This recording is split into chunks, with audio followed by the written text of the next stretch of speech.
Nobody builds resilience when life is easy. Easy doesn't test you, it doesn't expose you, it doesn't force growth. Chaos does, pressure does. The moments where everything feels uncertain, where your plans collapse, where your emotions start turning against you. That's where resilience is built, not in comfort, in resistance. But most people misunderstand resilience. They think it means being emotionless, cold, unaffected, always strong. No, real resilience is not the absence of struggle, it's stability inside struggle. That's different. Because resilient people still feel pressure, they still feel fear, stress, doubt. The difference is, they don't collapse under it. And that ability, it isn't natural, it's trained, built slowly, through repeated exposure to difficulty. Now here's the uncomfortable truth. You cannot become mentally strong while avoiding hard things. It's impossible, because avoidance weakens your threshold. Every time you escape discomfort, your brain learns that situation is dangerous.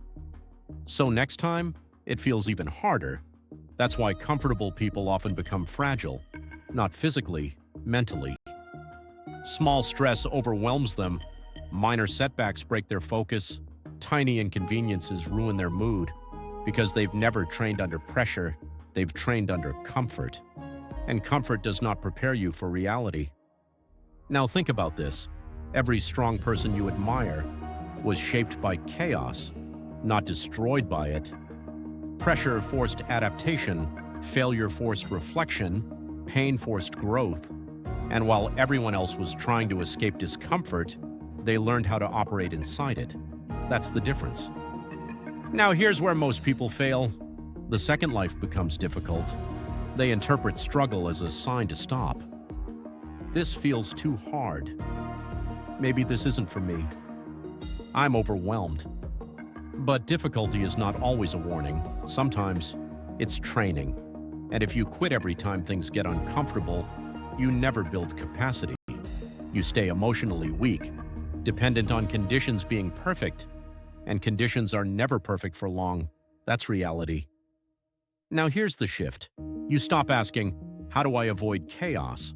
And start asking, how do I stay stable inside it? Because chaos is inevitable. Stress, pressure, uncertainty, you cannot eliminate them, but you can change your response. That's resilience. Now here's the first shift. Stop resisting discomfort immediately. When something hard appears, your instinct is escape, distraction, avoidance, complaining. But resilience begins when you stay present, not passive, present. You face the moment fully, without instantly running from it. That changes your nervous system, because every time you stay grounded under pressure, your brain learns, I can handle this. And that belief changes everything. Now here's something deeper. Resilience is built through repetition, not motivation. Nobody becomes strong from one difficult moment. They become strong from repeated recovery, falling, adjusting, continuing again and again. That's why resilient people don't fear setbacks. They trust their ability to recover. And recovery confidence is more powerful than perfection. Now listen carefully. Because this changes how you see struggle, pain is not always punishment. Sometimes it's preparation. Life exposes your weaknesses so you can strengthen them. But most people personalize pain. They think difficulty means they're failing. No, difficulty often means you're adapting. That's how growth feels. Messy, uncomfortable, heavy. And if you expect growth to feel easy, you'll quit before transformation happens. Now here's the second shift. Control your state under pressure. Because resilience is not about avoiding emotion, it's about regulating it. When chaos hits, most people become reactive. They panic, overthink, lose clarity. But resilient people slow down, they breathe, focus, respond intentionally. Not because they don't feel pressure, because they train for it. That's power. Now here's the uncomfortable truth. Chaos reveals identity. Pressure exposes who you really are, not who you pretend to be. Anyone can feel confident when life is smooth, But uncertainty, that reveals your emotional conditioning, your habits, your mindset, your level of control. That's why chaos is valuable. It exposes gaps. And exposed gaps can be strengthened. Now here's the third shift. Stop seeing setbacks as interruptions. They are part of the process. Failure is not separate from growth. It creates growth. Every setback teaches something: patience, adaptation, discipline, emotional control, but only if you stay engaged long enough to learn. Most people don't. They quit emotionally before they quit physically. That's why they stay stuck. Now here's something important. Resilience is not built in isolation. It's built in repetition under pressure. Small acts matter. Getting up when you don't feel like it, staying calm during stress, finishing what you started. Those moments train identity, because identity is not built by intention, it's built by repeated behavior. Now here's where most people get confused. They think resilience means becoming harder, emotionally numb, disconnected. But numbness is not resilience, it's avoidance. Real resilience stays open. You still feel disappointment, you still care, you still experience emotion, but emotion no longer controls your direction. That's maturity. Now here's the fourth shift. Detach your emotions from your decisions. You can feel exhausted and still stay disciplined. You can feel fear and still move forward. You can feel uncertainty and still act. That's resilience, not the absence of emotion, movement despite it. Now here's the truth most people avoid.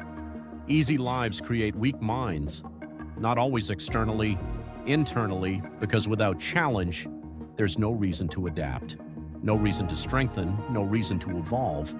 And eventually, the smallest disruption feels unbearable. That's why comfort becomes dangerous when it becomes permanent. Now here's the fifth shift. Train yourself intentionally.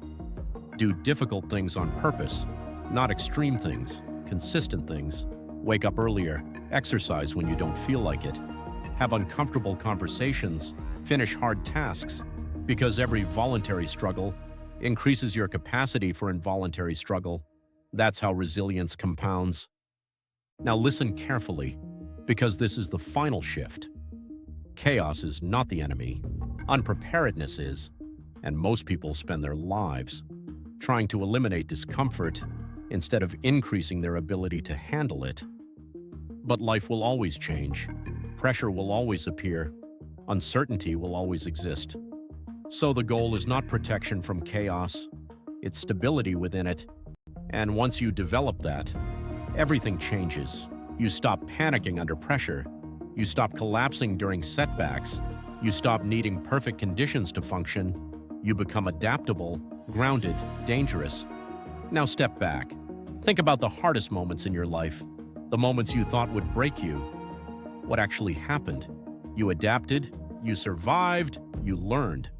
That's proof. Proof that your capacity is bigger than your fear. And once you realize that, you stop avoiding hard things. You start using them. Because now, you understand the truth most people never learn. Resilience is not built before chaos. It is built through it. So the question is simple. Will you keep running from discomfort, or will you let pressure build the version of you that comfort never could? Because one path keeps you fragile, the other makes you unshakable. Choose carefully, because the hardest seasons of your life may also be the most transformative. If this changed your perspective, subscribe, because the next video might change your life.